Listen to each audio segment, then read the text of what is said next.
3, 2, 1.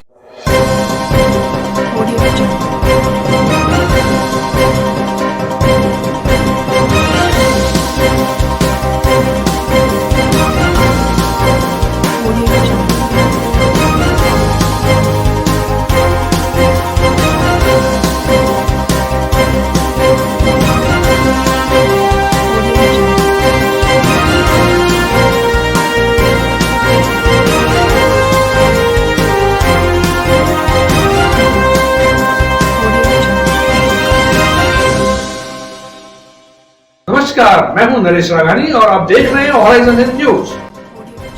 पुष्कर की बैजनाथ पहाड़ी पर 11 वर्षीय नाबालिग बालिका के साथ दुष्कर्म कर निर्मम हत्या करने वाले मुलजिम को जल्द हो फांसी। पुलिस अधीक्षक व कलेक्टर कार्यालय के बाहर पीड़ित परिवार के साथ सैकड़ों ग्रामीणों ने किया प्रदर्शन। पुष्कर के नजदीकी ग्राम होकरा की नाबालिग बच्ची से बलात्कार कर हत्या करने वाले शातिर अपराधी सुरेंद्र उर्फ सुंदर उर्फ संतू को जल्द से जल्द फांसी दी जाने की मांग को लेकर आज होकरा सहित आसपास के ग्रामीणों व 36 कौम के लोगों ने पीड़ित परिवार के साथ जिला कलेक्ट्रेट कार्यालय के बाहर जोरदार नारेबाजी करते हुए प्रदर्शन किया और जिला कलेक्टर व पुलिस अधीक्षक को ज्ञापन सौंपा।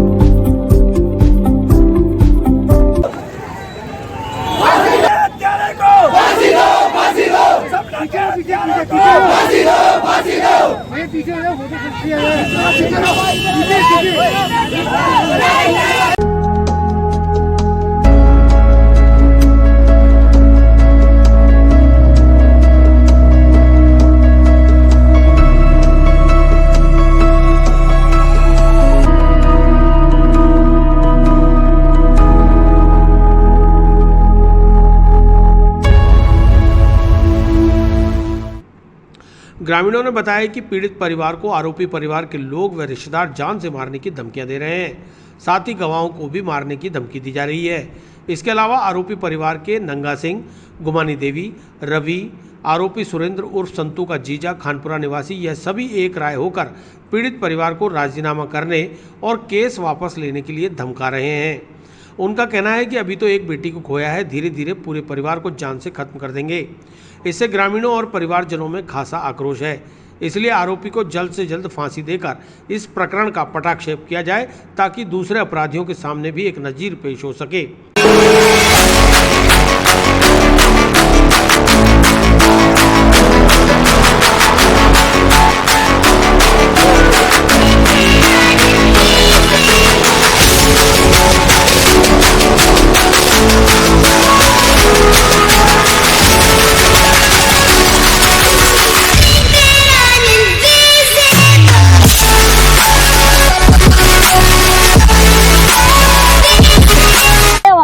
बच्ची जनिए संसार की दरबार बच्ची की क्या गलती, मासूम बच्ची उसका भाई साहब खड़े हैं। कभी भी लड़का की समझ में नहीं, बार लड़को खुद न लड़को समझती।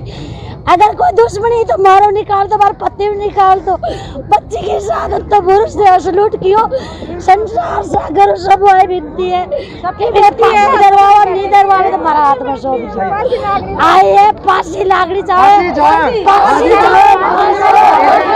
हाँ जी साहब, मेरी छोटी सी बच्ची बकरी चलाने गई, 11 साल की बच्ची, इसको लेप करके और मार भी गई। इसको मेरी सत्याग्रह को फांसी देने के मांग सारे छात्र साहब फांसी साहब। ये और कहता धमकी देता कि ये एक लड़की को मारी, 3 लड़की को और मारूंगा।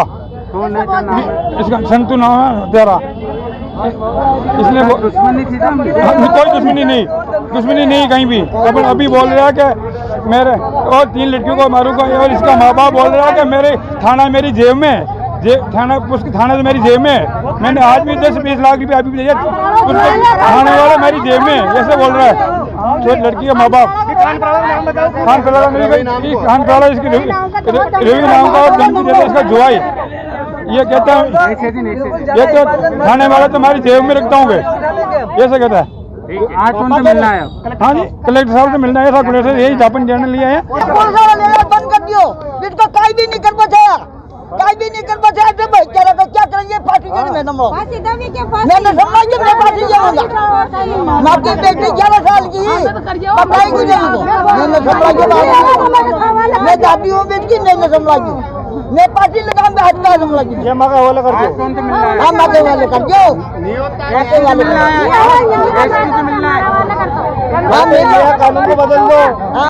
ग्रामीणों में शामिल राजेंद्र सिंह रावत ने कहा कि आज हम गांधी जी बनकर आए हैं, हम भगत सिंह भी बन सकते हैं। अगर जल्द न्याय नहीं मिला तो NH8 को पूरी तरह से जाम कर दिया जाएगा।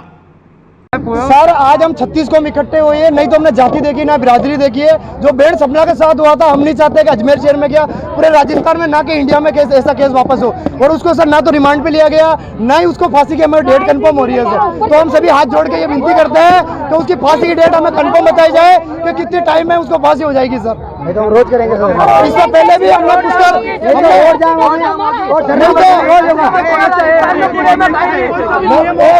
नहीं तो हम अल्टीमेट देके जाएंगे, NH8 को जाम करेंगे। फिर जो भी अगर हम उत्पाद करेंगे उसका सरकार जिम्मेदार होगी। हम गांधी जी को मानते हैं तो भगत सिंह को भी मानते हैं सर। आज गांधी जी बन के आए हैं, दूसरा रूप हमारा भगत सिंह का होगा। इसलिए सभी से हाथ जोड़ के विनती है, हमारा माननीय मुख्यमंत्री जी अशोक जी गहलोत से मैं हाथ जोड़ के विनती करता हूँ कि ये जल्दी से जल्दी इस मैटर को सीरियस ले और उनको सजा दिलवाए सर। झालावाड़ में वाल्मीकि समाज के युवक की हत्या के विरोध में प्रदेश भर में आक्रोश। हत्याकांड के अपराधियों को जल्द फांसी दिए जाने की मांग।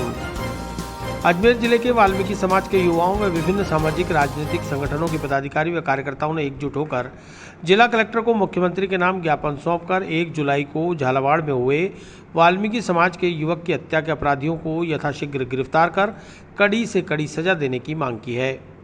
वाल्मीकि समाज के NSUI के पूर्व जिला महासचिव सूरज कलोसिया ने बताया कि झालावाड़ में आधा दर्जन असामाजिक तत्वों द्वारा हथियारों से लैस होकर वाल्मीकि समाज के युवक कृष्णा वाल्मीकि पर सरेआम उसकी गाड़ी रोककर हथियारों से निर्मम हत्या कर दी गई। अपराधियों ने घटना का वीडियो भी बनाया, जिसे उन्होंने सोशल मीडिया पर वायरल भी किया। इस हत्याकांड को झालावाड़ के आदतन अपराधी सागर कुरैशी के इशारे पर उसके गुर्गों द्वारा अंजाम दिया गया। कृष्णा वाल्मीकि की हत्या करने के बाद सभी अपराधी बेखौफ खुलेआम घूम रहे हैं। इस घटना से पूरे प्रदेश में वाल्मीकि समाज में गहरा आक्रोश व्याप्त है। इसलिए आज मुख्यमंत्री से पत्र के माध्यम से मांग की गई है कि सागर कुरैशी व उसके सभी साथियों को जो हत्या के इस वीडियो में दिखाई दे रहे हैं गिरफ्तार करने के साथ ही फास्ट ट्रैक अदालत में केस चलाकर फांसी की सजा सुनाई जाए और कड़ी से कड़ी सजा दी जाए।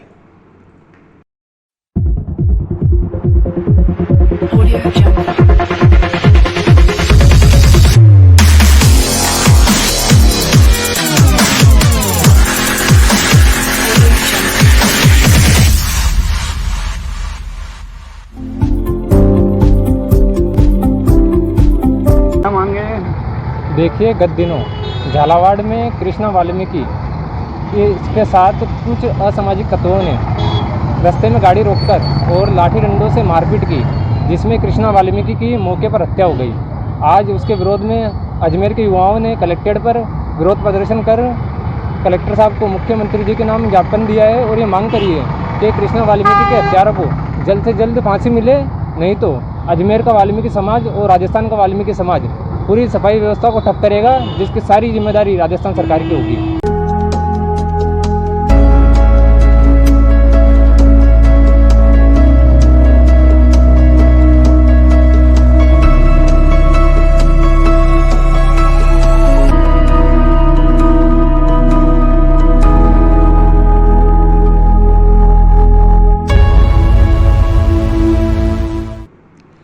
इसी तरह नेशनल फ्यूचर पार्टी के राष्ट्रीय अध्यक्ष बजरंगलाल साहू ने भी झालावाड़ में कृष्णा वाल्मीकि के हत्यारों को यथाशीघ्र फांसी देने की अपील करते हुए जिला कलेक्टर के माध्यम से मुख्यमंत्री के नाम ज्ञापन सौंपा है।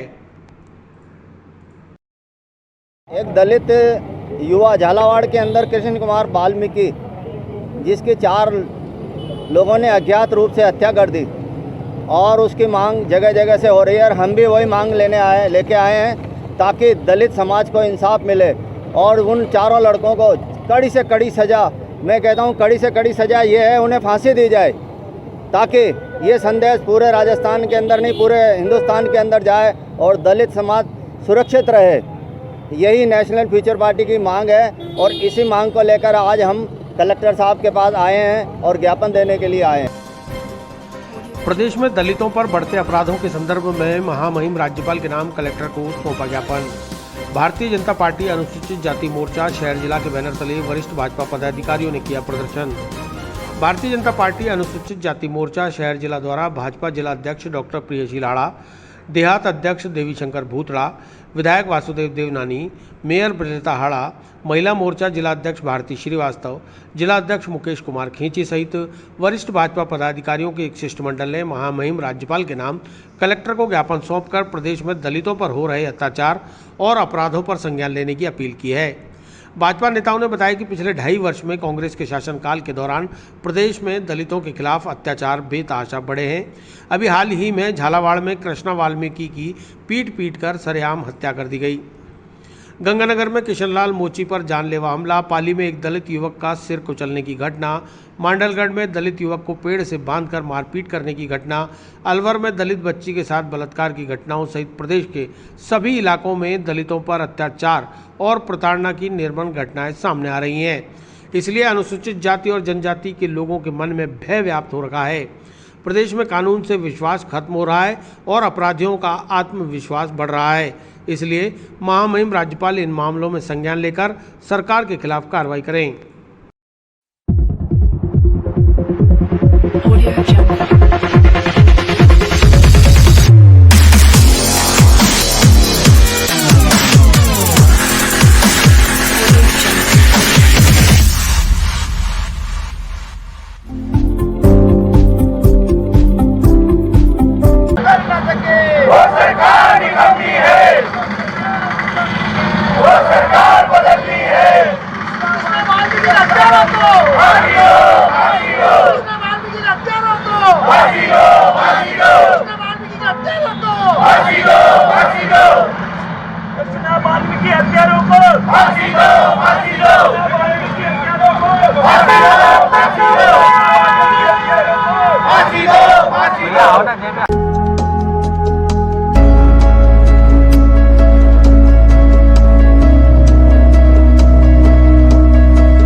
राजस्थान में दलितों पर अत्याचार बड़ी संख्या में बढ़ते जा रहे हैं। झालावाड़ में जिस तरह से वाल्मीकि को पीट करके मारा, पाली में उनको ऊपर इस प्रकार के परेशान किया, कहीं भी दलितों का सम्मान नाम की चीज़ इस राज्य में बची नहीं।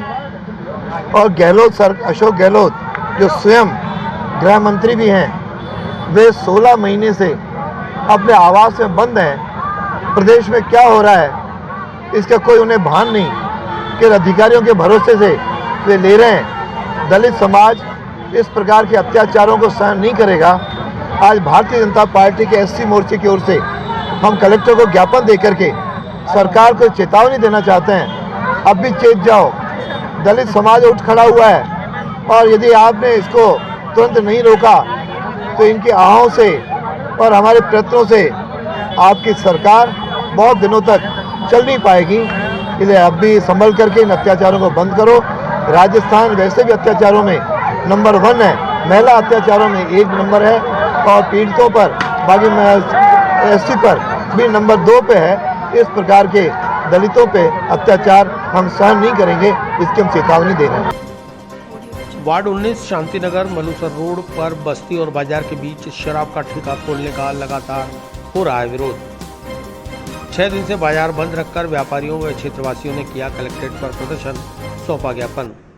वार्ड नंबर 19 जो कि अनुसूचित जाति का वार्ड है, जहां नियमानुसार शराब का ठेका नहीं खोला जा सकता, लेकिन फिर भी वार्ड नंबर 19 शांतिनगर मलूसर रोड पर बीच बस्ती और बाजार में नियमों को ताक में रखकर ठेका खोलने की अनुमति प्रदान कर दी गई, जबकि 30 फुट की दूरी पर 2 मंदिर भी हैं, जहां श्रद्धालु महिलाओं व युवतियों का आना जाना लगा रहता है।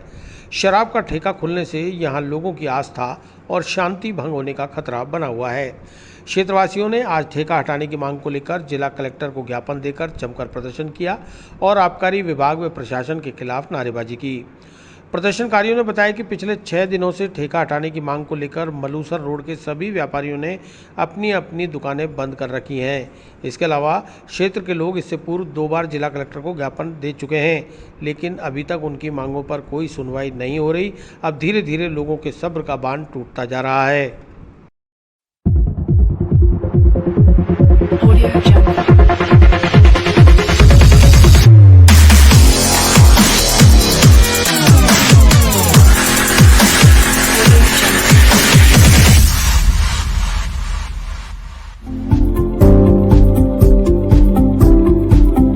वार्ड नंबर 19 में दारू का ठेका नहीं खुलना चाहिए। सुखारे नगर शांति नगर में है, पर हमारे को वो अच्छा नहीं लगता है। ये शांति का मोहल्ला है, शांति होनी चाहिए। ऐसे बच्चे खराब हो जाएंगे। दूसरे ठिकाने जिसको चाहिए वहाँ जाके बोले, अपने भी बाहर बच्चे होंगे ना, ऐसे नहीं तो नहीं है। मंदिर है, वो है, सब है, लेडीज आती जाती है, ऐसे अच्छा नहीं लगता है। हमारे को ये दारू का ठेका नहीं चाहिए, यहाँ से हटाना चाहिए। 1 दिन हुआ है दुकान हमारा बंद लगा पड़ा है और हमारे को ये नहीं चाहिए। और बच्चे हमारे खराब हो जाएंगे, बच्चे हमारे खराब हो जाएंगे, दुनिया आ जाएगा, ऐसे रोड पे पड़े रहेंगे। हमारे पड़ोस में एक सगाई हुई, कल उसकी सगाई टूट के बोल रहे ऐसे शराबी कौन लड़की देंगे। इस वजह से हमारे को ये हटाओ, इधर से हमारे को नहीं चाहिए। दारू का ठेका हटा दो, दारू का हटा।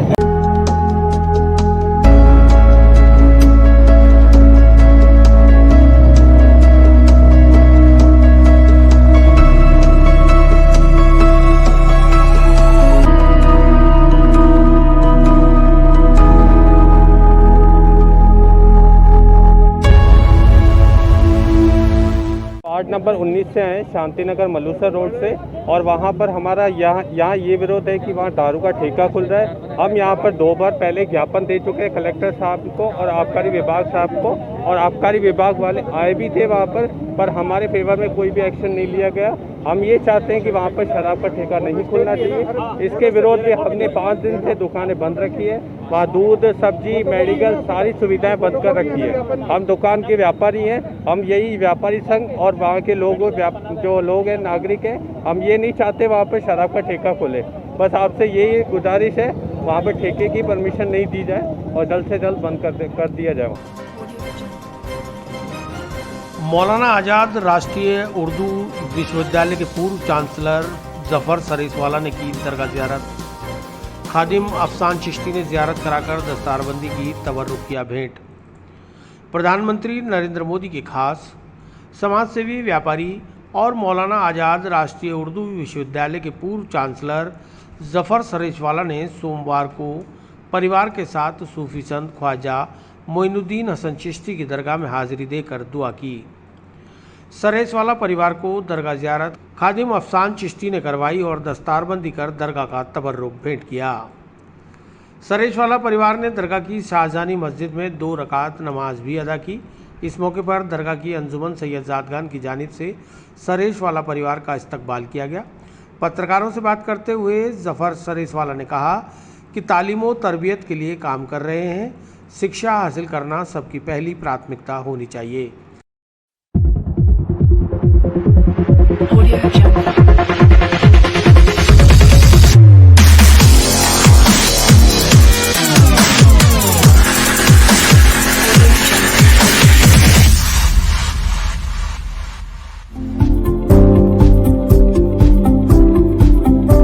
जमाना स्पेशलाइजेशन का है, बदलाव तेज़ी से आ रहे हैं, हमें भी वक्त के साथ बदलाव को अपनाना चाहिए। इन दिनों वे माली हालात, शेयर मार्केट, कारोबार करने के तौर तरीक़ों पर वर्कशॉप कर लोगों को जागरूक कर रहे हैं। उन्होंने युवाओं को सीख दी कि तालीम की बुनियाद पर काबिलियत पैदा करो और अपनी जगह खुद बनाओ।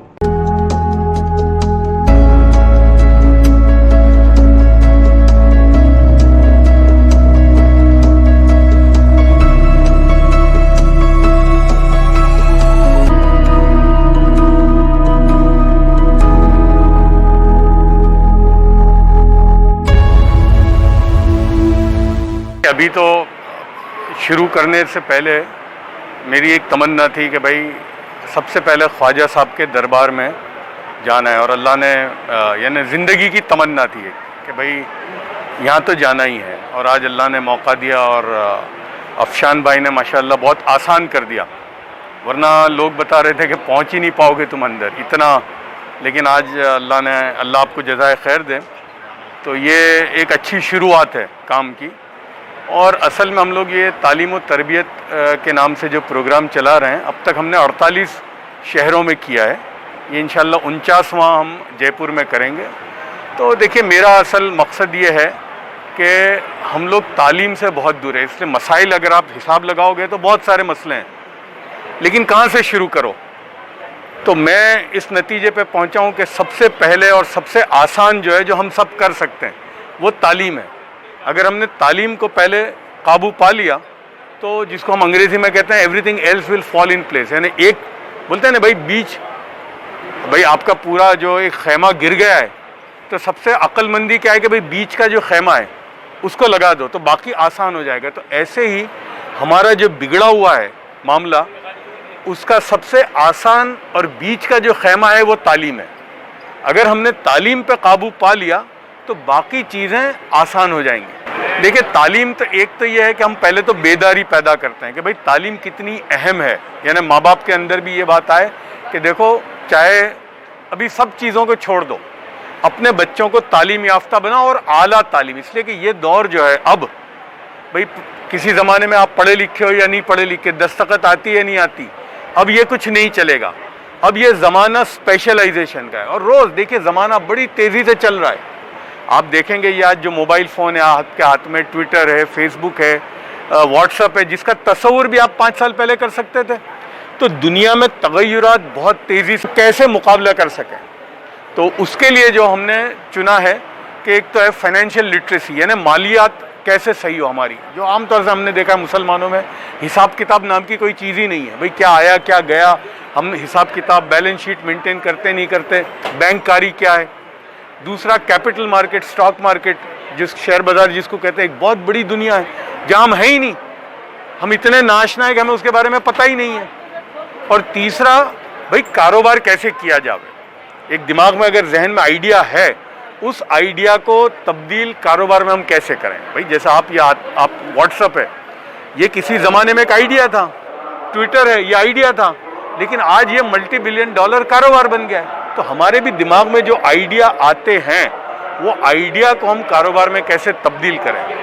ये 3 चीज़ों की हम बाकायदा वर्कशॉप चलाते हैं और इंशाअल्लाह अल्लाह ने चाहा तो भाई ये महीने के आखिर में या अगस्त के पहले हफ्ते में इंशाअल्लाह करेंगे। और उसके जो माहिर हैं इस फ़न के, हम उनको लेकर आते हैं।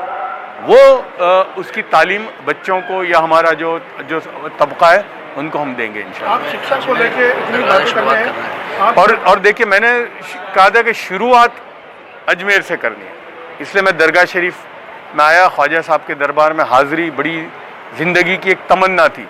तो मुझे सबसे ज़्यादा खुशी उस बात की है कि आज अल्लाह ने वो मुझे जो सुकून मिला है यहाँ आकर, और जो एक इत्मीनान क़ल्ब जो कहते हैं, वो महसूस हुआ है। और मेरे लिए ज़रूरी भी था, इसलिए कि लोग भाई बोलते थे कि ये तो तबलीगी हैं। मैंने बोला भाई नहीं, ख्वाजा साहब हमारे सब के हैं, ये कोई वो नहीं है। तो इसलिए ये भी एक उस दीवार को ख़त्म करना था। भाई अभी तो हम लोग जो है ना, बोलते हैं ना, वो ऊँट तक पानी लेके आ रहे हैं। अभी तो हमारा बोलते हैं ना, उसमें भी अभी तो हमको ये भी नहीं मालूम कि कौन सी तालीम लेनी है, क्या क्या तालीम अवेलेबल है, और कौन से फ़न हैं। तो ये सबसे पहली उसकी शुरुआत है। बस एक ही मैसेज है कि अपने अंदर में काबिलियत पैदा करो तालीम की बुनियाद पर, ईमानदारी और अमानतदारी के साथ। अगर ये 2 चीज़ें आ गई ना, तो दुनिया में कोई आपको पीछे कभी भी नहीं कर सकता। शहरी सीमा से सटे गांव सेदरिया पालरा में लोगों को 20 साल में भी नहीं मिला पीने का पानी। जलदाय मंत्री के अजमेर आने की सूचना पर ग्रामीण पहुंचे कलेक्ट्रेट। मंत्री जी के जयपुर कूच कर जाने पर कलेक्टर को सौंपा ज्ञापन। अजमेर शहर की सीमा से सटे गांव सेदरिया पालरा में 20 सालों से ग्रामीण पीने के पानी की समस्या से त्रस्त हैं। गांव के लोग 5-6 किलोमीटर दूर शहरी सीमा में आकर माखूपुरा बाईपास से वाहनों पर टंकियों में पानी भर कर ले जाते हैं और उसी से नहाने और पीने के पानी का जुगाड़ हो पाता है। आज ग्रामीणों को जब सूचना मिली कि अजमेर में जलदाय मंत्री डॉक्टर बीडी कल्ला आए हुए हैं तो उन्हें समस्या बताने वे कलेक्ट्रेट पहुंचे, लेकिन पता चला कि मंत्री जी जयपुर कूच कर चुके हैं। लिहाजा ग्रामीणों ने जिला कलेक्टर को ज्ञापन देकर गांव में व्याप्त पानी की समस्या दूर करने की अपील की है। ग्रामीणों का कहना है कि गांव पालरा से रिको इंडस्ट्रियल एरिया का जुड़ाव है, जहां से सरकार को मोटा राजस्व अर्जित होता है, लेकिन इस गांव में रहने वाले ग्रामीणों को मूलभूत सुविधाएं तक मुहैया नहीं हो पा रही। ग्रामवासियों की मांग है कि यहां पर पानी की टंकी बनाकर उन्हें उसमें से ही कनेक्शन दे दिया जाए, ताकि कई किलोमीटर की दूरी पर जाकर पानी नहीं लाना पड़े। इस मौके पर गांव से आए सैकड़ों महिला पुरुषों ने कलेक्ट्रेट पर प्रदर्शन भी किया।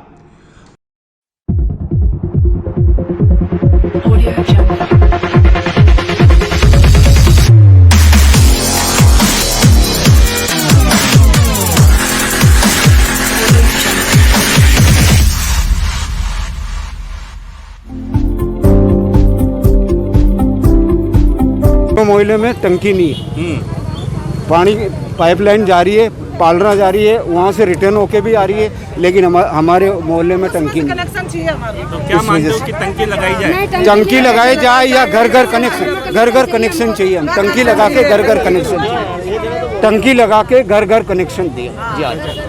बस हमारे पानी कहाँ से आता है, कैसे जुगाड़ चलता है पानी का? तो सब बाईपास जाके लाते हैं, 2-2 ड्रम। एक्सीडेंट हो जाता है, कुछ भी हो जाता है। बाईपास जाके 2-2 ड्रम लेके आते हैं पानी पीने के लिए, कोई भी गाड़ी पे, वो भी गाड़ी पे या साइकिल पे।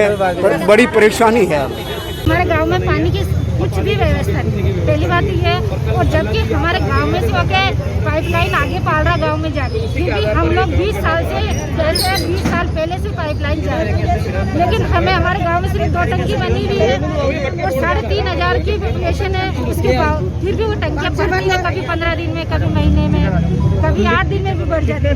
समस्या है पानी की समस्या हम जब से वहाँ बसे हैं, जब से 20-25 साल तो मुझे हो गए और 50 साल ही होगी पानी की समस्या। पानी नहीं, पानी नहीं, हमें तो हमारी लाइन जा रही है, फिर भी हमें कनेक्शन नहीं दे रही। हम कनेक्शन चाहते हैं। वहीं आदर्श नगर से वार्ड पार्षद देवेंद्र सिंह शेखावत ने बताया कि मुख्यमंत्री अशोक गहलोत FM रेडियो के माध्यम से हर घर जल योजना का प्रचार प्रसार तो कर रहे हैं, लेकिन हकीकत यह है कि शहरी सीमा से सटे हुए गाँव में ही पानी नहीं मिल पा रहा। जलदाय मंत्री यहां 2 दिन के प्रवास पर आए हुए थे, लेकिन उन्होंने जनता के दुख दर्द को नहीं सुना, सिर्फ अधिकारियों को दिशा निर्देश देकर मीडिया के सामने बयान देकर लौट गए।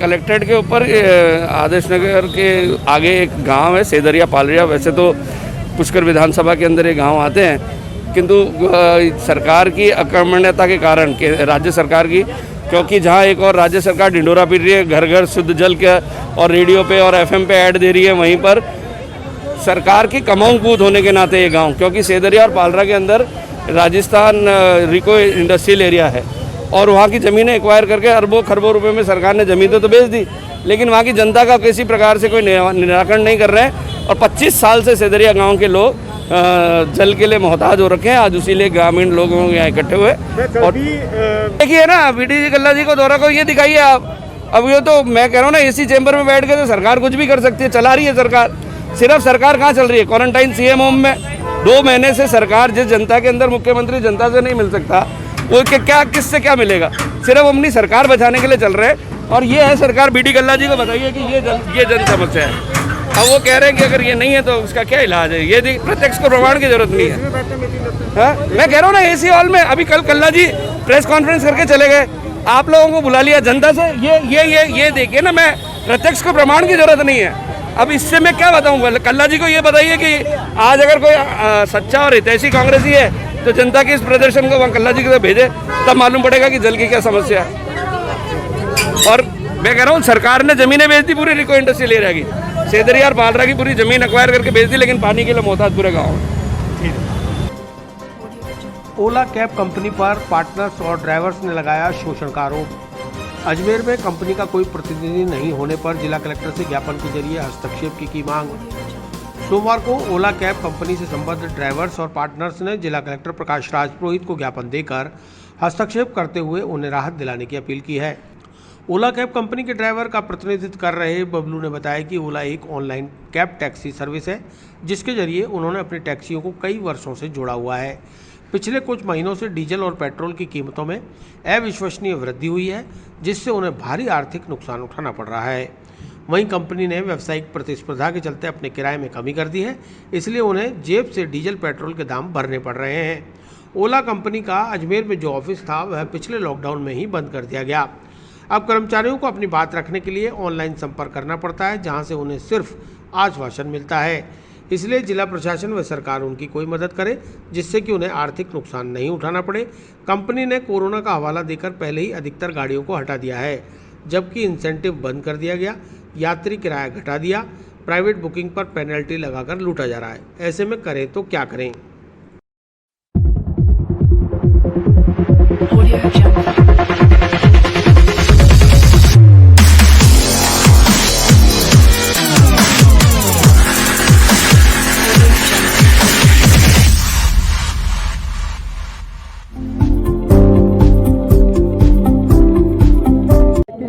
ज्ञापन दे रहे हो, क्या है आपकी मांग? सर, हम लोग ओला ड्राइवर से ड्राइवरी करते हैं। ओला कंपनी के तहत हम लोग ड्राइवर हैं यहाँ पर, और आप सभी को पता है कि गत कुछ महीनों से पेट्रोल डीजल में अविश्वसनीय वृद्धि हुई है। परंतु ओला कंपनी जो कि प्राइवेट कंपनी है, ये अपनी व्यापारिक प्रतिस्पर्धा के कारण अपने किराए, अपनी रेट कम करती जा रही है, जिसके कारण कि आज हमको रेट कम होने के कारण अपनी जेब से डीजल पेट्रोल भरा करके सवारियों को पिकअप एंड ड्रॉप करना पड़ रहा है। अब हम ओला कंपनी वालों से भी 10 बार अपनी बात बोल चुके हैं, लेकिन अजमेर में भी ओला का ऑफिस बंद हो चुका है पिछले लॉकडाउन से। यहाँ कोई कर्मचारी नियुक्त नहीं है। अब बोले तो किसको बोले? कस्टमर केयर पे बात करते तो वो बोलते कि हमने आपकी बात आगे रख दी है, लेकिन किसी तरह की कोई भी समस्या की सुनवाई नहीं हो रही। अब ऐसे हालात में या तो अपनी जेब से पेट्रोल डीजल के पैसे दो, या फिर कस्टमर से हम लोग एक्स्ट्रा पैसे मांगे। कस्टमर से एक्स्ट्रा पैसे मांगते हैं तो वो अलग हमसे लड़ाई झगड़ा करते हैं, माथापच्ची करते हैं। तो ऐसे हालात में हम किसी से, आज इतने सालों से ओला उबर चला रहे हैं, लेकिन हमने आज तक किसी से कोई 2 रुपये भी एक्स्ट्रा नहीं मांगे। अभी हमारी मजबूरी बोल लो या कुछ भी बोल लो, ये ऐसे कोरोना काल में आज अगर कोई नया रोजगार करने भी जाए तो भी शुरू नहीं कर सकते, ये सभी को पता है। अब हम लोग चाहते हैं कि कम से कम ओला हमारी ये जो किराए में, जो सभी लोगों ने डीजल पेट्रोल में वृद्धि करी, हमारे किराए में भी वृद्धि करे, ताकि ये हमारी ये समस्या खत्म हो सके और हम लोग हमारी जेब से जो डीजल पेट्रोल भर रहे हैं ये बंद कर सके ना। ये हमारी सबसे बड़ी महत्वपूर्ण परेशानी है। इंसेंटिव बंद कर दिया कंपनी ने कोरोना के बाद से, जबकि आर्थिक सहायता करनी चाहिए कोरोना के बाद में। आज पेनल्टी लगा देते हैं, अगर कोई प्राइवेट बुकिंग भी करता तो उस पर पेनल्टी लगा देते हैं, 500-500 रुपये पेनल्टी लगा देते हैं। और इस तरह से मतलब कि ये शोषण करना जो कर रही कंपनियां, ये बंद होना चाहिए। इसमें सरकारी हस्तक्षेप होना चाहिए कंपनियों में। स्कूल व्याख्याता भर्ती 2018 कृषि विषय का अंतिम परिणाम अतिशीघ्र जारी करवाने की मांग। अभ्यर्थियों ने शीघ्र परिणाम जारी करने की मांग को लेकर आरपीएससी सचिव को सौंपा ज्ञापन। स्कूल व्याख्याता भर्ती परीक्षा 2018 के अंतर्गत कृषि विषय का अंतिम परिणाम अतिशीघ्र जारी करवाने की मांग को लेकर आज सैकड़ों अभ्यर्थियों ने हाथों में बैनर और स्लोगन लिखी तख्तियां लेकर आरपीएससी के बाहर प्रदर्शन किया। इसके बाद एक प्रतिनिधिमंडल ने आरपीएससी सचिव को ज्ञापन सौंपा। अभ्यर्थियों ने बताया कि आरपीएससी अजमेर द्वारा निकाली गई स्कूल व्याख्याता भर्ती परीक्षा 2018 में विभिन्न विषयों के कुल 5000 पदों पर भर्ती आयोजित की गई थी, जिसमें कृषि व्याख्याता के पदों की संख्या लगभग 370 है। आयोग द्वारा कृषि विज्ञान के 370 व जीव विज्ञान के 166 पदों को छोड़कर शेष सभी 18 विषयों का पदस्थापन हुए लगभग 4 माह से ज़्यादा वक्त हो गया है, जबकि कृषि विषय का अंतिम परिणाम अभी तक जारी नहीं किया गया। हर बार जब भी आरपीएससी में संपर्क किया जाता है तो वह टालम टोल वाला जवाब देकर अभ्यर्थियों को रवाना कर देते हैं। इसलिए निवेदन है कि भर्ती विज्ञापन की अनिवार्य योग्यता शर्तों, स्नातकोत्तर उपाधि कृषि विज्ञान एवं शिक्षा में उपाधि के साथ अंतिम परिणाम अतिशीघ्र जारी करें, ताकि अभ्यर्थियों का पदस्थापन भी अन्य विषयों के व्याख्याताओं की तरह ही हो सके।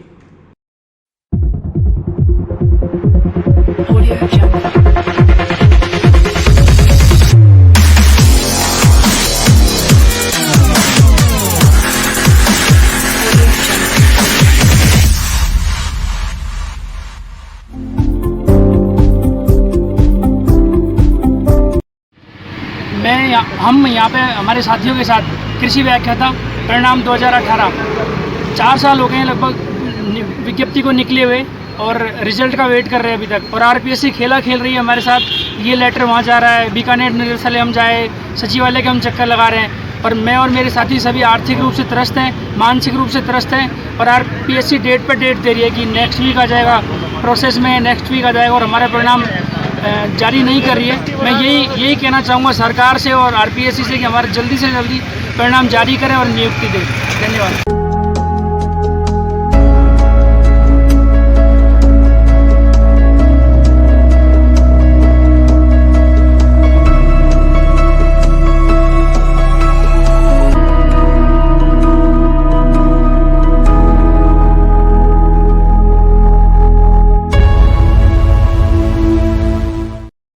हमारी भर्ती कृषि व्याख्याता 30 साल बाद आ रही है। 30 साल बाद आई है, 3 साल हो गए, अभी तक हमारा कोई परिणाम नहीं है। 1 साल से ऊपर हमारा रिजल्ट आया हो चुका है, अंतिम परिणाम का हम वेट कर रहे हैं। आज कम से कम भी हम 20 या कम से कम 20-21 बार यहाँ आ चुके हैं, सचिवालय के चक्कर काट चुके हैं, बीकानेर निदेशालय के चक्कर काट चुके हैं। 30 साल की भर्ती को अभी तक पूरा नहीं कर पा रहे हैं। आज किसी भी स्कूल में, आज राजस्थान किसी भी स्कूल में एक भी कृषि व्याख्याता नहीं है। एक तरफ सरकार कहती है कि भारत कृषि प्रधान देश है, तो कृषि विषय के साथ ऐसी नाइंसाफी कब तक चलेगा, कब तक हम वेट करेंगे। आप लोग अधिकारियों के पास जाते हैं तो क्या कहते हैं वो? हमें यही कहा जाता है कि आपकी फाइल बीकानेर अटकी हुई है। बीकानेर जाते हैं कि साहब हमने जयपुर भेज दी, जयपुर जाते हैं कि साहब हमने कर दिया सोल्यूशन, कभी कृषि मंत्री के पास गई हुई है, कभी शिक्षा मंत्री के पास गई हुई है। वहाँ जाते हैं कि साहब हमने आरपीएससी भेज दी, आरपीएससी के पास आते हैं कि हमारे पास कोई जवाब ही नहीं आया। कितना समय हो चुका है आप लोगों को? हमारे 1 साल तो हमारा रिजल्ट आया हो चुका है, उसका अंतिम परिणाम 1 गुना की लिस्ट अभी तक 1 साल से नहीं आई है। आज टोटल कितने पब्लिक आई है यहाँ पे? आज हमारे कम से कम भी यहाँ पर 300 के ऊपर कृषि व्याख्याता यहाँ पहुँचे हैं, तो भी कोई निर्णय नहीं निकला? कोई निर्णय नहीं निकला। अंदर जाते हैं 2 व्यक्ति को मिलने दिया जाता है। यदि ये निर्णय नहीं निकलता तो आगे क्या करेंगे आप? आगे हमारा अनिश्चितकालीन धरना चलेगा यहाँ पर, कर भी क्या सकते हैं हम। सहायक मंडल वित्त प्रबंधक के बंगले में घुसा 6 फीट का कोबरा। सरप्रक्षक विजय यादव ने कोबरा को रेस्क्यू कर छोड़ा सुरक्षित आवास में। फ्रेजर रोड स्थित रेलवे के सहायक मंडल वित्त प्रबंधक अशोक कुमार मीणा के सरकारी बंगले की दीवार में आज सुबह एक सांप घुस आया, जिसे सुबह सैर कर रहे लोगों और बंगले पर काम करने वाले लोगों ने देखा, जिससे दहशत का माहौल हो गया और लोगों की भीड़ मौके पर जमा हो गई। अत्यधिक भीड़ के चलते पास ही रेलवे कॉलोनी में निवास कर रहे दुर्गेश डाबरा ने mission snack bite death free India के सरप्रक्षक विजय यादव को कॉल किया। सरप्रक्षक यादव तुरंत मौके पर पहुंचे तो देखा कि एक सांप दीवार में घुसा हुआ है, जिसे सरप्रक्षक ने सुरक्षित रेस्क्यू कर लिया और बताया कि यह एक 6 फीट का स्पेक्टिकल कोबरा है, जो भोजन की तलाश में इस ओर आ गया था। इसी प्रकार सुभाष नगर चुंगी चौकी स्थित जूस सेंटर में एक चेकर्ड किलबैक सांप घुस गया, इसे भी यादव ने रेस्क्यू किया। सरप्रक्षक विजय ने दोनों सांपों को पुनः सुरक्षित आवास जंगल में छोड़ दिया।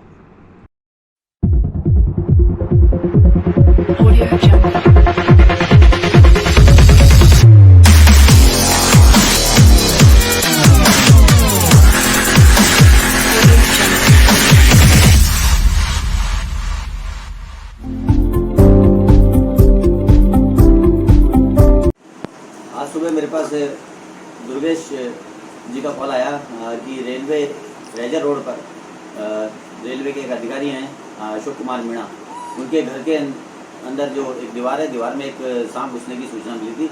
मैं तुरंत वहाँ पहुँचा तो देखा कि दीवार के अंदर एक सांप बैठा हुआ था, जो कि स्पेक्टिकल कोबरा सांप था। उसे मैंने रेस्क्यू किया तो बाहर निकाला जब दीवार से, तो ये करीब 6 फीट का स्पेक्टिकल कोबरा, जो कि विषैला सांप होता है, दीवार के अंदर घुस गया था। यहाँ आसपास काफ़ी जंगल का एरिया है, जिसमें ये सांप अक्सर आ जाते हैं और ये केवल चूहे आदि खाने के लिए इनके घर के आसपास आ गया था, जिसे मैंने सुरक्षित रूप से रेस्क्यू कर लिया। इसी प्रकार सुभाष नगर चुंगी चौकी स्थित एक जूस की शॉप है, जिसमें भी एक सांप घुस गया था। यह एक चेकर्ड किलबैक सांप था, जिसे मैंने सुरक्षित रूप से रेस्क्यू कर लिया। दोनों ही सांपों को रेस्क्यू करने के उपरांत सुरक्षित आवास में छोड़ दिया। कक्षा 1 से 8वीं तक सरकार ने टीसी की अनिवार्यता खत्म करने के दिए आदेश। आदेश के खिलाफ प्राइवेट स्कूल संचालकों में आक्रोश, सरकार से आदेश वापस लेने की मांग। स्कूलों में 1 से 8वीं कक्षा में एडमिशन के लिए ट्रांसफर सर्टिफिकेट यानी टीसी, किसी भी दस्तावेज की जरूरत नहीं होने के आदेशों का प्रदेश में प्राइवेट स्कूल संचालकों ने विरोध करना शुरू कर दिया है। इसी कड़ी में सोमवार को पुष्कर क्षेत्र के स्कूल शिक्षा परिवार ने उपखंड अधिकारी दिलीप सिंह राठौड़ को ज्ञापन देकर आदेश को वापस लेने की मांग की है। स्कूल शिक्षा परिवार के अध्यक्ष कमल पाराशर ने बताया कि राज्य सरकार ने टीसी की अनिवार्यता को खत्म करने का जो आदेश जारी किया है वो कतई बर्दाश्त करने योग्य नहीं है। पिछले 1.5 वर्ष से सभी स्कूल बंद होने की वजह से स्कूल संचालक भारी आर्थिक परेशानी से गुजर रहे हैं। सरकार के इस आदेश से हजारों स्कूलों की बकाया फीस डूबने का खतरा मंडराने लगा है। ज्ञापन देने वालों में स्कूल शिक्षा परिवार के कमल पाराशर, गिरिराज गुजरिया, अमित भट्ट, श्रुति भट्ट, टीकम शर्मा, वेद प्रकाश पाराशर, तुषार मैडम, सत्यनारायण राठौड़, सुमेर सिंह, राजेश शर्मा, अतुल गांधी सहित कई स्कूल संचालक मौजूद रहे।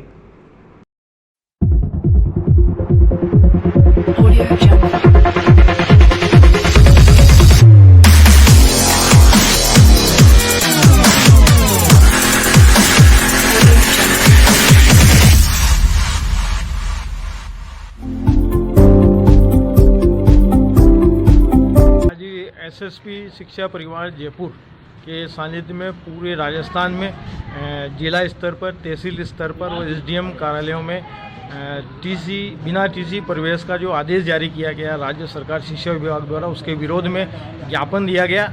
यदि यह ज्ञापन इसलिए विशेष रूप से दिया गया है कि या तो ये आदेश सरकार वापस ले, नहीं तो आने वाले समय में राजभवन पर भारी घेराव किया जाएगा। ये सचेत करने के लिए सरकार को ये ज्ञापन का अभियान चलाया गया है।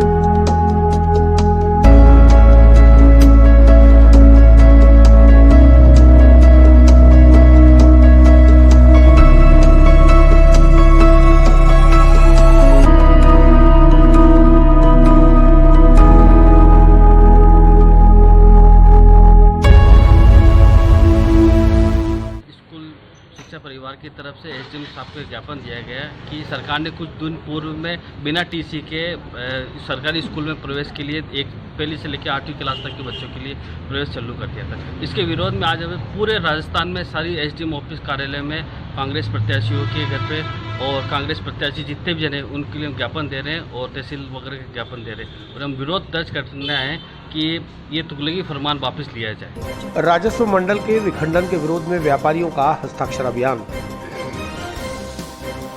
बजरंगगढ़ चौराहा विजय स्मारक पर लगाए गए फ्लैक्स पर 2100 शहरवासियों ने किए हस्ताक्षर। राजस्व मंडल के विखंडन को रोकने के लिए श्री अजमेर व्यापारिक महासंघ ने बजरंगगढ़ चौराहा विजय स्मारक पर एक बड़ा फ्लैक्स लगाकर हस्ताक्षर अभियान चलाकर विभिन्न संगठनों और शहरवासियों से विखंडन के विरोध में हस्ताक्षर कराए थे। अजमेर से राजस्व मंडल को विखंडित नहीं किए जाने के लिए शहर भर के लगभग 2100 लोगों ने इस पर हस्ताक्षर किए। इसी फ्लैक्स को आज अजमेर व्यापारिक महासंघ के द्वारा जिला कलेक्टर को सौंपा गया, साथ में एक ज्ञापन भी दिया गया। महासंघ के वरिष्ठ उपाध्यक्ष महेंद्र बंसल ने बताया कि अजमेर में स्थापित राजस्व मंडल के सरकार के विखंडन के प्रस्ताव के विरोध में अजमेर की आवाम पूरी तरह से एकजुट है और अजमेर से राजस्व मंडल को कहीं भी स्थानांतरित नहीं होने दिया जाएगा। इसके लिए अजमेर के लोगों ने बढ़ चढ़कर हस्ताक्षर अभियान में हिस्सा लिया है। अगर जरूरत पड़ी तो आगे इस आंदोलन को और उग्र करते हुए शहर के समस्त राजनीतिक, सामाजिक, धार्मिक संगठनों को एक जाजम पर लाकर बड़ा आंदोलन किया जाएगा।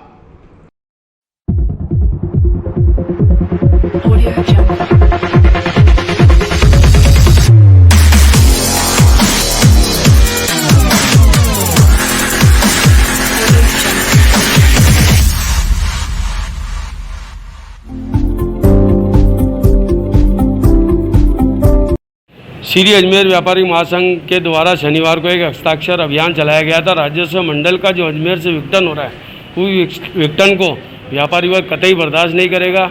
अभी तो हमने हस्ताक्षर अभियान चलाया। अजमेर का व्यापारी हर उग्र आंदोलन रूप में अजमेर के अभियंता संघ सुरेंद्र कुमार जी शर्मा, सचिव पवन कुमार जी चौहान और हमारे अजमेर के व्यापारी महासंघ के जितने भी पदाधिकारी है श्री अजमेर व्यापारी संघ के, हमने हस्ताक्षर अभियान चलाया और हस्ताक्षर 2100 लोगों ने करीब हस्ताक्षर करे और हस्ताक्षर हमने जो बैनर था वो माननीय जिलाधीश महोदय के जरिए राजस्थान के मुख्यमंत्री अशोक जी गहलोत के पास पहुँचाया है। अगर हमारी मांगों को नहीं माना गया तो ये आंदोलन और उग्र रूप लेता जाएगा। रोज़ हमें धरना प्रदर्शन चाहे कुछ भी करना पड़े, राजस्व मंडल का विघटन हम कतई बर्दाश्त नहीं करेंगे।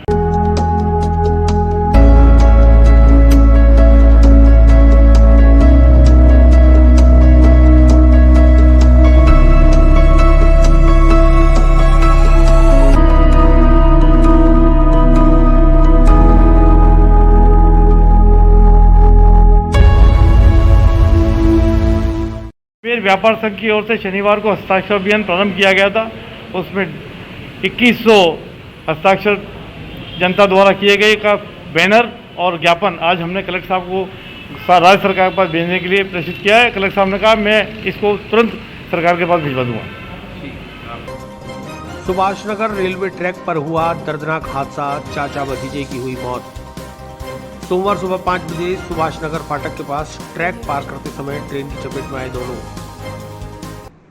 सोमवार सुबह 4 से 5 बजे के बीच Beawar road railway track Subhash Nagar फाटक के पास ट्रेन की चपेट में आने से सगे चाचा भतीजे की दर्दनाक मौत हो गई। सूचना पर रामगंज थाना पुलिस और आरपीएफ पुलिस की टीम मौके पर पहुंची और शव को कब्जे में लेकर मोर्चरी भिजवाया, जहां पोस्टमार्टम के बाद शव परिजनों के सुपुर्द कर दिया गया। मृतक चंद्रप्रकाश नायक और भतीजे अजय के परिजन चंद्रा नायक और सोनू ने बताया कि सुभाष नगर सब्जी मंडी में लोडिंग अनलोडिंग का काम करने वाले दोनों चाचा भतीजे रोजाना की तरह मंडी जा रहे थे, तभी रेलवे ट्रैक पर न जाने कैसे ट्रेन की चपेट में आ गए और दोनों की घटनास्थल पर ही मृत्यु हो गई।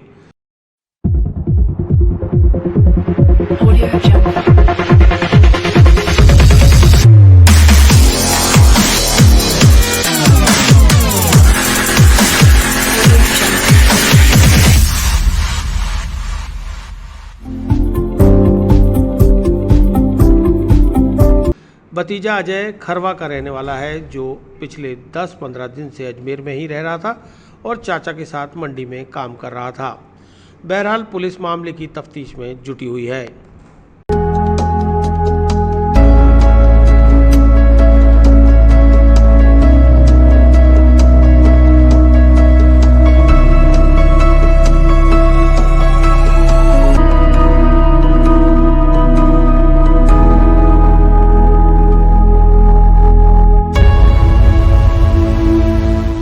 लगते थे कहाँ जा रहे थे? जिया जी पता नहीं कहाँ घूमने निकले होंगे घर से। 4-5 बजे या यही टाइम था शायद। अच्छा, ये पता नहीं कि एकदम गाड़ी आगे हादसा हो गया मतलब। अच्छा, क्या नाम था? चंद्रप्रकाश और अजय। अजय और एक और थे ना उनके संग? नहीं, वो दो ही। दोनों का नाम क्या क्या? चंद्रप्रकाश नायक और उनका भतीजा अजय। क्या कुछ सब्जी वब्जी ले लेंगे? सुबह 4-5 बजे कौन सी सब्जी है, को पता, घूमने के चक्कर में निकले गए होंगे। जैसे गाड़ी वाड़ी का ध्यान नहीं आया या राम जाने क्या हुआ, वो मालिक ही जाना।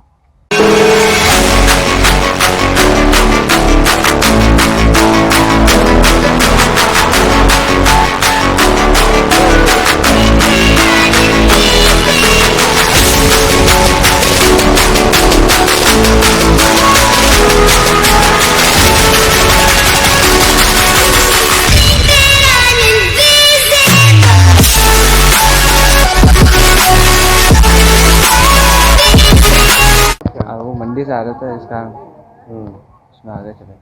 अच्छा, कितने बजे की जगह? 9-10 बजे से आया था। कौन कौन गए थे उनके संग? तो 2 जने थे। कौन कौन? एक तो भैया थे और पापा थे। क्या नाम था पापा का? चंद्रप्रकाश। और क्या काम करते थे पापा? मंडी में काम करते थे। सब्जी मंडी में? हाँ। अच्छा, जा रहे थे क्या? आ रहे थे। अच्छा, और वो भैया कौन थे? वो भैया भी मंडी में काम करते हैं। मंडी में काम करते हैं? यहीं रहते थे भैया? नहीं, वो खरवा रहते थे। खरवा। तो फिर यही 10-15 दिन यही थे वो। 10-15 दिन थे। क्या नाम था भैया का? अजय। क्या काम करते थे मंडी में? मंडी में लोडिंग वोडिंग करते हैं। लोडिंग दोनों जने? हाँ। ये कौन सी जगह है? सुभाष नगर। ऊर्जा व जलदाय मंत्री डॉक्टर बी.डी. कल्ला ने योजनाओं का क्रियान्वयन नहीं होने का ठीकरा फोड़ा केंद्र सरकार पर। ईस्टर्न कैनाल योजना सहित बिजली के फिक्स चार्ज के मुद्दे को केंद्र सरकार के पाले में छोड़ा। प्रदेश के ऊर्जा एवं जलदाय मंत्री डॉक्टर बी.डी. कल्ला ने अजमेर विद्युत वितरण निगम कार्यालय में डिस्कॉम के अधिकारियों की मीटिंग लेकर आमजन की समस्याओं के त्वरित समाधान के निर्देश दिए। लेकिन अजमेर में टाटा पावर के हाथ में बिजली व्यवस्था है, उन पर कार्रवाई करने के लिए कोई कड़क कदम नहीं उठाए गए। अजमेर की जनता टाटा पावर की अवैध वसूली और हर धर्मिता से खासी परेशान है। किसी को भी कोई राहत नहीं मिल पा रही है। ऐसे में मंत्री ने यह कहकर पल्ला झाड़ लिया कि टाटा पावर को साप्ताहिक मीटिंग करने और उसमें डिस्कॉम के एक प्रतिनिधि को शामिल कर जनता की तकलीफों को दूर करने के निर्देश दिए हैं। ऊर्जा मंत्री बी डी कल्ला ने कहा कि टाटा पावर के साथ किए गए अनुबंध की शर्तों के मुताबिक कामकाज की थर्ड पार्टी से ऑडिट कराई जाएगी और डिस्कॉम के प्रबंध निदेशक वी.एस. भाटी इस कार्य में समन्वय करेंगे। उन्होंने टाटा पावर के अधिकारियों को उपभोक्ताओं के बिजली के बिलों में आई गड़बड़ियों को दूर करने के भी निर्देश दिए हैं।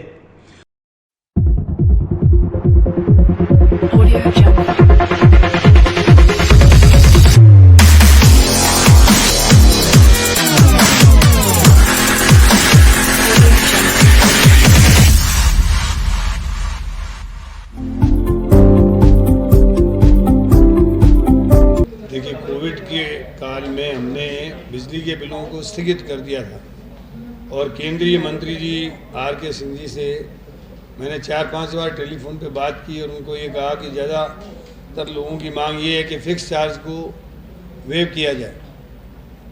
तो मैंने उनसे ये राय दी थी कि जितने भी सरकारी पब्लिक सेक्टर के यूनिट हैं उनको ये कह दिया जाए अभी कोविड काल का फ़िक्स चार्ज वो माफ़ कर दें, हम भी माफ़ कर देंगे। लेकिन अभी भारत सरकार उसके बारे में निर्णय नहीं ले पाई है। वो जो भी निर्णय लेंगे हम उसको इम्प्लीमेंट कर देंगे। कृषकों के लिए खास तौर से एक तो कुसुम योजना कंपोनेंट ए, जिसके अंतर्गत किसान या तो स्वयं 1 मेगावाट बिजली अपने खेत में पैदा करे और वो डिस्कॉम को दे दे। डिस्कॉम उसको 3 रुपये 14 पैसे पर यूनिट खरीदेगी और वह 5 साल में अपना पूरा का पूरा जो संयंत्र है वो फ्री कर लेगा। दूसरी स्कीम ये है कि इसमें किसान अपने खेत में कोई सोलर पंप लगाए, कोई डिगी बनाए और सोलर एनर्जी के माध्यम से खेती करे तो उसमें 30% अनुदान राज्य सरकार देगी, 30% केंद्र सरकार और 30% बैंक उनको अनुदान देगी, लोन देगी, लोन। तो लोन देने में बैंकें कठिनाइयाँ महसूस कर रही है, वो कोलैटरल सिक्योरिटी मांग रही है, जिसके कारण ये योजना इम्प्लीमेंट नहीं हो पा रही है। तो मैं चाहता हूँ कि भारत सरकार का वित्त मंत्री और भारत सरकार के वित्त मंत्री और ऊर्जा मंत्री मिलकर के समस्या का समाधान करेंगे तो ये योजना किसानों के लिए बहुत उपयोगी सिद्ध होगी। जनता की परेशानी को मिटाने के लिए टाटा पावर के अधिकारी भी मीटिंग में थे, उनको ये हिदायत दी गई है कि वह हर हफ्ते सुनवाई करें और सुनवाई कर उसमें डिस्कॉम का एक आदमी वहाँ पे उपस्थित रहे ताकि समस्याओं का सुनना नहीं है, उनका समाधान भी करना है, इसके लिए निर्देश दे दिए गए। जो कंपनी ने अनुबंध के आधार पर अजमेर के जो विद्युत वितरण के संबंध में जो एग्रीमेंट किया हुआ है और उसमें उनको जितना इन्वेस्टमेंट करना था उसकी ऑडिटिंग थर्ड पार्टी से कराई जाएगी। देखिए, अब जो नया बिल मीटर से देख के आएगा ना, उसमें यदि किसी का बिल ज़्यादा आया है तो वो प्लस माइनस कर देंगे। इसके बारे में भी उनको हिदायत दी।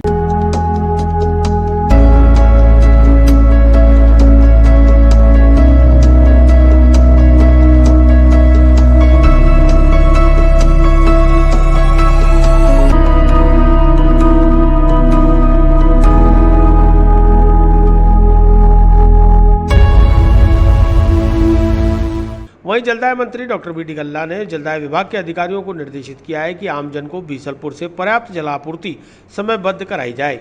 एक सवाल के जवाब में मंत्री ने कहा कि केंद्र सरकार की 3,321 करोड़ की ईस्टर्न कैनाल योजना की DPR तैयार कर केंद्र को भेजी गई है।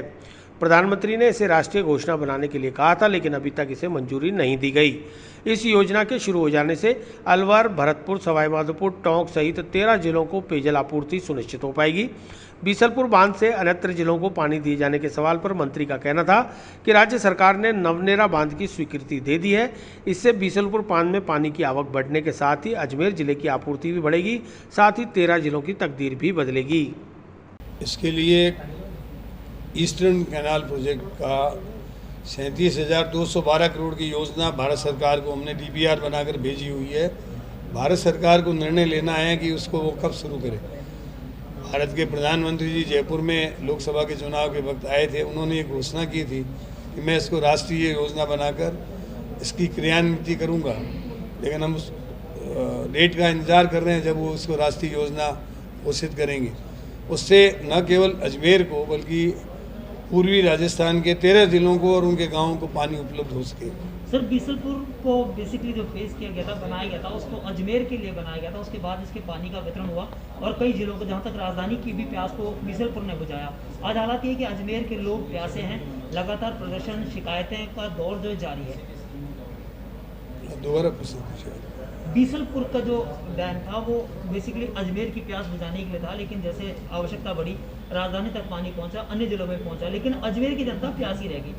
ये अजमेर को, ब्यावर को और आसपास के इलाकों को सबको पानी दिया जा रहा है।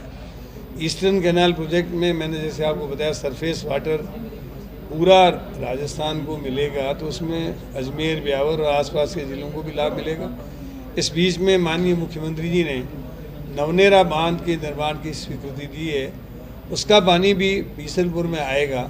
तो बीसलपुर में जब अतिरिक्त पानी आएगा तो निश्चित रूप से उसका लाभ अजमेर की जनता को भी मिलेगा। विस्तार से पढ़ने के लिए लॉग इन करें horizonn.com, सच के साथ।